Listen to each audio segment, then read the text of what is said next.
Merci de suivre Télégalaxie à l'heure du journal, édition 62. Bienvenue à tous et à toutes. L'ancien sénateur Rodolphe Joisil, membre du parti Conscience Patriotique, est très critique vis-à-vis des autorités dominicaines qui ont décidé d'expulser des illégaux haïtiens en vertu d'une loi scélérate de la constitution de ce pays. L'ex-parlementaire demande aux autorités haïtiennes de prendre les dispositions qui s'imposent dans le but, d'un côté, de recevoir ses compatriotes en situation irrégulière dans la sérénité et d'un autre, de créer les conditions optimales pouvant permettre leur réinsertion dans le pays. Rodolphe Joisil.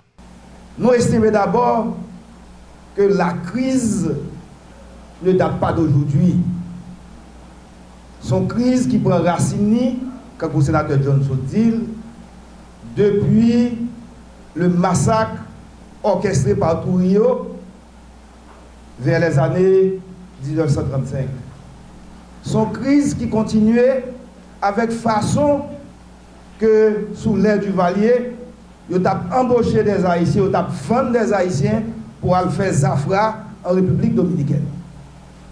Son crise qui prend racine au lendemain de 86, nous laguons nous tête baissée dans un capitalisme sauvage à travers le néolibéralisme qui fait que nous arrivons déposséder paysans, nous arrivons déposséder le monde rural de tout ça le gagné et n'ayant d'autres espoirs, d'autres alternatives, il est obligé de quitter la terre que le travail parce que la terre s'en va, les hommes s'en vont, là il chercher la vie meilleure en République dominicaine. Son crise qui prend racine à travers la mauvaise gestion, à travers la malgouvernance, à travers la corruption qui n'a cessé de ronger l'administration publique haïtienne. Sous base ça, nous pensons que l'important aujourd'hui, à ce cas fou difficile, que le gouvernement haïtien se ressaisisse pour le faire approche de façon structurelle, pour que jamais plus ne se dise plus jamais. Nous pensons qu'il faut que le gouvernement haïtien redéfinisse la diplomatie. Nous pensons qu'il faut que le gouvernement haïtien remette le peuple au travail. Nous pensons qu'il faut que la décentralisation arrive tout bon vrai en réalité qui pour permettre que Mozo la vie à joindre le monde rural et qui pour permettre que le monde qui a nécessité aujourd'hui capable de jouer une bagaille pour faire, pour ne pas obliger à prendre humiliation l'autre bord dans le pays voisin. C'est bataille ça, que conscience patriotique, que MOPAM, que l'idée mettez tête ensemble pour faire, et c'est bataille ça que nous allons confier le citoyen Mathias Pierre, qui très certainement sera élu président de la République, et bien pour le faire, pour que la vie peuple haïtien, conditions de vie peuple haïtien, qualité de la vie peuple haïtien, capable de changer tout le conflit.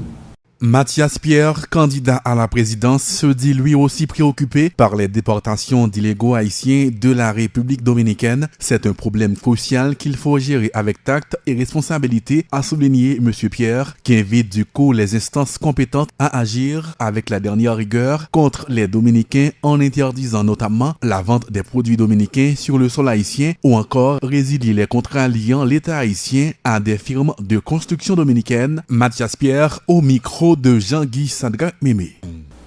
Je veux dire, moi, je ne suis pas candidat à la présidence d'un pays pour me regarder, à suivre le phénomène, ça, humiliation que y a pas ici. Je ne sais pas dire pour moi, nous sommes hommes d'affaires pour réussir.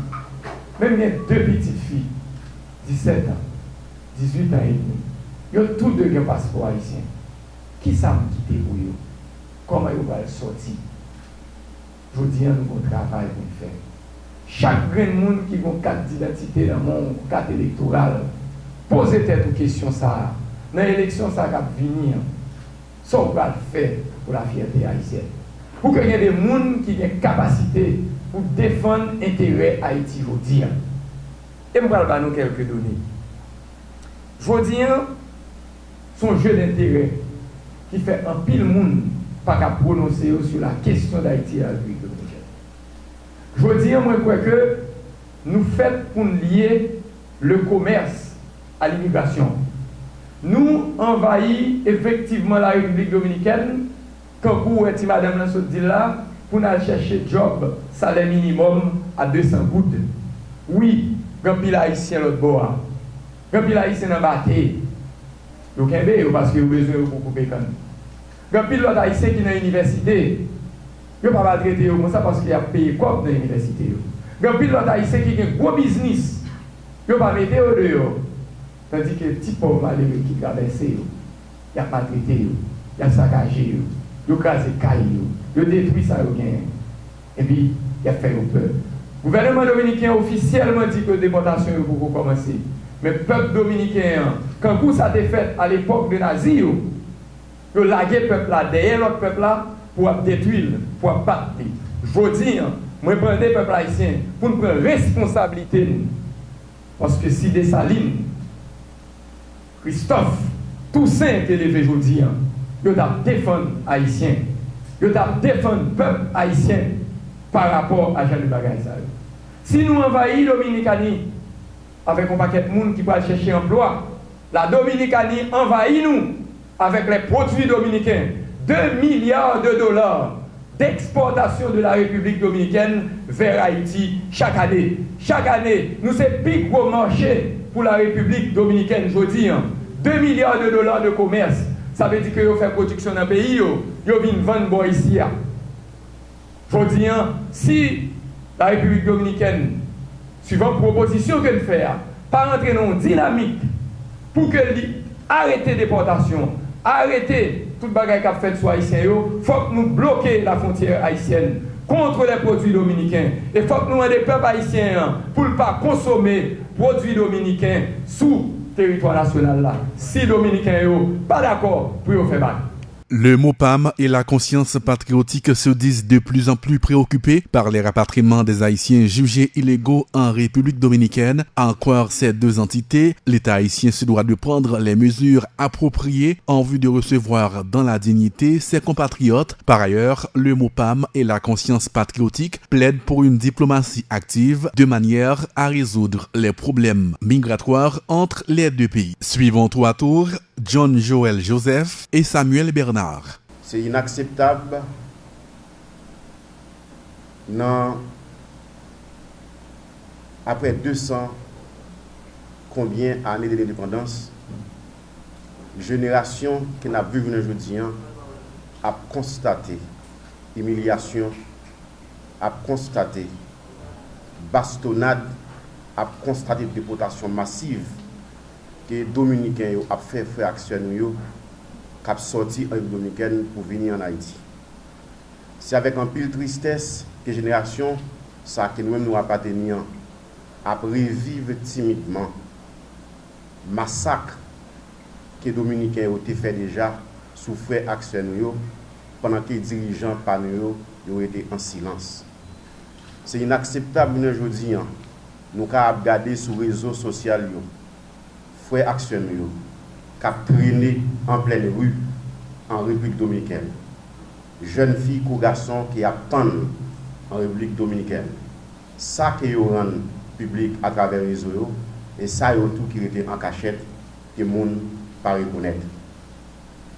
Aujourd'hui, nous, en tant que militants, dirigeants, nous avons nécessité pour nous questionner la diplomatie haïtienne.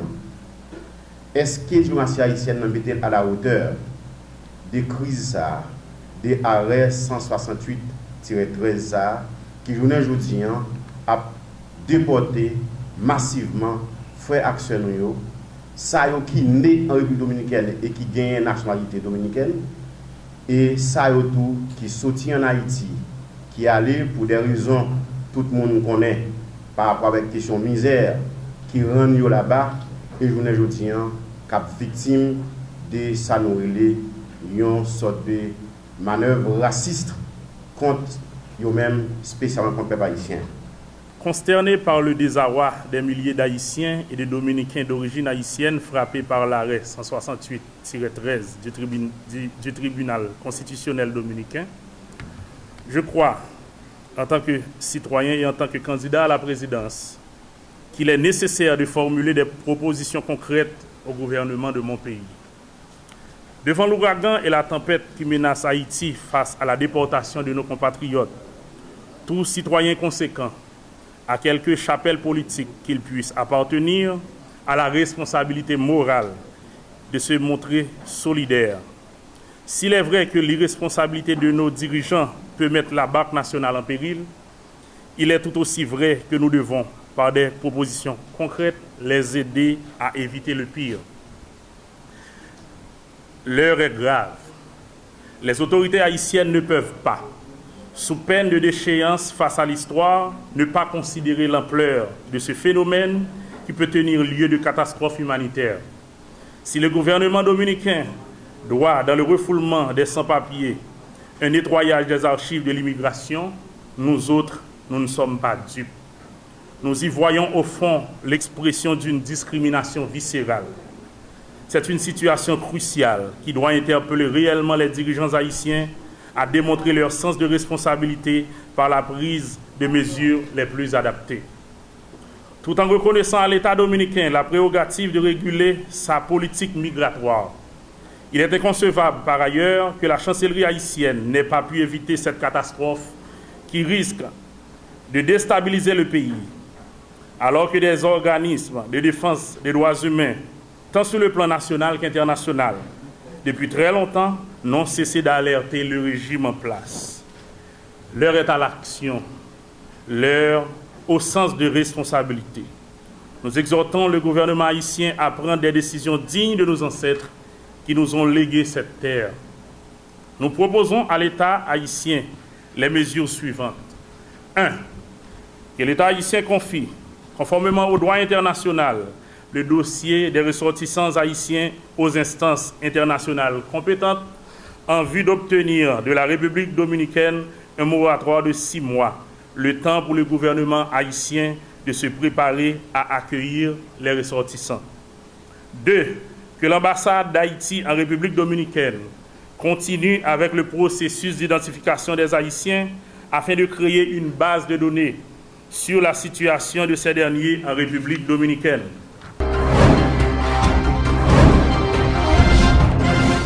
Le président Michel Martelly a abondé dans le même sens que son ministre de la Défense. La réalisation du livre blanc sur la sécurité se situe dans le cadre d'une vision globale de l'équipe Tête Calée sur la sécurité et la défense nationale. S'est réjoui le président haïtien. Michel Martelly a promis de tout mettre en œuvre pour l'application du premier livre blanc haïtien sur la sécurité et la défense.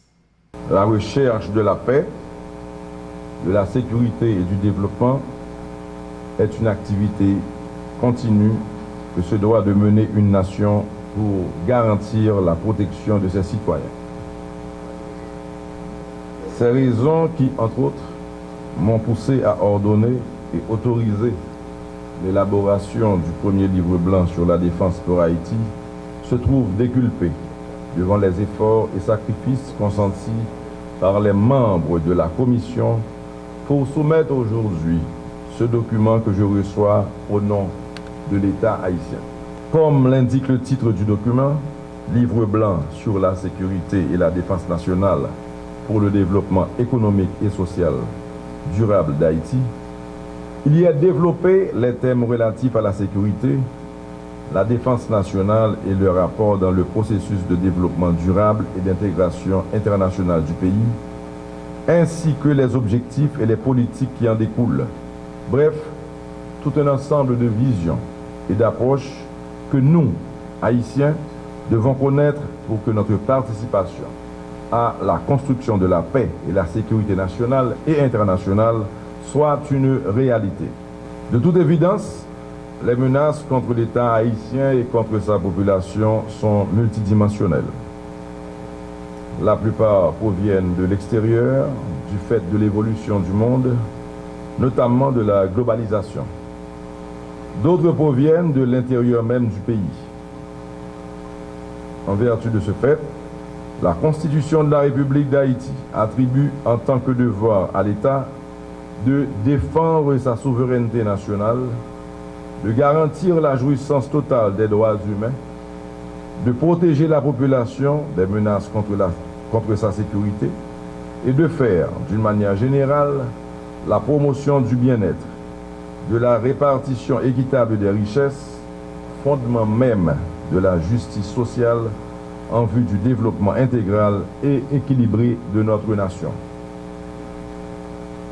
L'engagement de la société civile et de tous les secteurs de la vie nationale se révèle inéluctable dans la démarche de construction de l'Haïti souveraine et démocratique dont nous rêvons et à laquelle nous travaillons tous. Le livre blanc sur la sécurité et la défense nationale pour le développement économique et social durable d'Haïti souligne l'opportunité, voire l'obligation, pour toutes les composantes de la société de conjuguer leurs efforts, en dépit de la diversité d'opinions et de vues, pour la création d'un système de sécurité et de défense nationale efficace, au service du pays, du bien commun et du développement durable de la société, en accord avec la devise de la nation, l'union fait la force.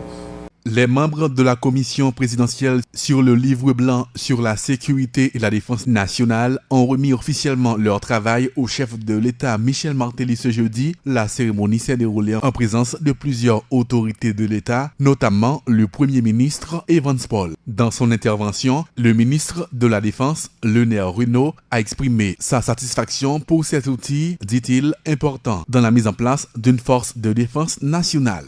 Nous voici parvenus au bout de 16 mois de travail, temps qui a été nécessaire pour la préparation, l'élaboration et la diffusion du premier livre blanc sur la sécurité et la défense nationale pour le développement économique et social durable d'Haïti.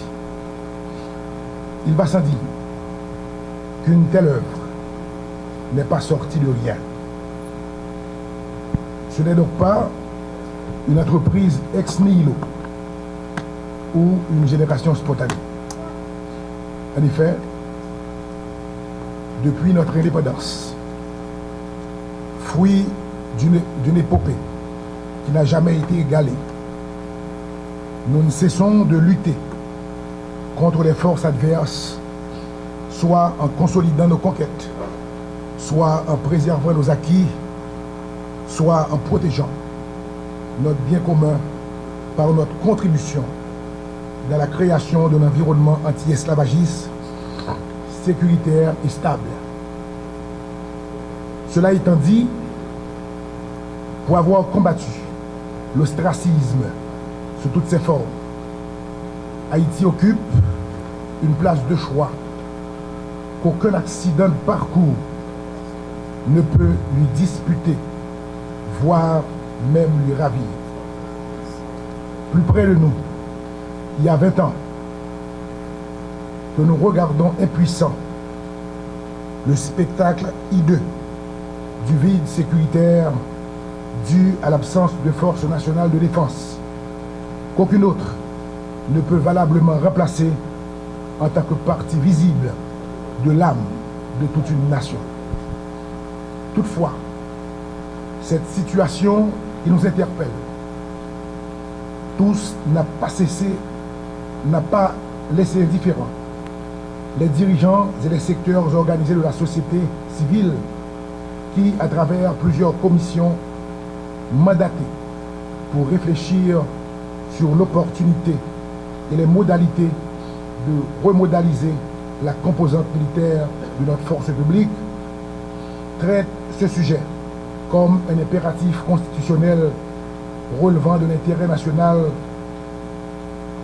En effet, pas moins de 5 rapports ont été soumis aux plus hautes autorités du pays par 3 commissions successives et tous ont conclu à l'urgente nécessité de rétablir une force de défense en vue de redonner à la nation confiance en elle-même. La junte interaméricaine de défense a participé également à la réalisation du premier livre blanc haïtien sur l'invitation du chef de l'État Michel Martelly. Dans son intervention, le directeur général de la junte, le vice-amiral Bento Costa Lima Albuquerque Jr., a présenté le document comme un outil stratégique important pour le pays dans la mise en place de sa force de sécurité et de défense. Les institutions de sécurité et de défense nationale ont souffert des transformations dramatiques dans la majorité des sociétés, et ceci comme conséquence des incidences de ces défis pour la sécurité de l'État, mais aussi le besoin de renforcer le contrôle politique, démocratique sur les institutions de sécurité et de défense. Ainsi, de nombreux États se sont embarqués dans des processus de réforme qui incluent non seulement les acteurs opérationnels de la sécurité et de la défense, tels que les forces de sécurité, la police et les services de renseignement, mais aussi qui incluent les institutions politiques civiles chargées de leur supervision. Les problèmes qui peuvent affecter sérieusement le fonctionnement du secteur de la sécurité et de la défense sont multiples. La corruption, le manque de contrôle effectif parlementaire et ou civil, le manque de cadre juridique approprié qui réglemente ces institutions, un budget disproportionné, la présence de guérillas qui doivent être démobilisées et même l'inefficacité des forces de sécurité et de défense. Sans les conditions de sécurité appropriées, les efforts visant au développement économique et social sont condamnés à l'échec. Par conséquent, le bon fonctionnement de ce secteur est essentiel pour le succès des politiques de développement, l'établissement de régimes démocratiques et la prévention des conflits. Face à ces défis, le développement et la formulation de politiques de sécurité et de défense qui répondent à ces scénarios ont requis de la part des États une nouvelle dimension de politique. Ceci requiert qui amplifie le concept de défense et qui implique la sécurité et les mécanismes économiques de la défense et le développement durable du pays. Des livres blancs avec une vision large et systématique à long terme qui puisse établir une analyse stratégique pour les prochaines 10 ou 20 ans et extraire des idées pour élaborer de nouvelles politiques de sécurité et de défense. Senhor Presidente, la República de Haïti. La République d'Haïti a élaboré un livre blanc avec ses caractéristiques, un document qui va au-delà de la sécurité et de la défense, mais qui incorpore la variable de développement économique et social durable dans un seul.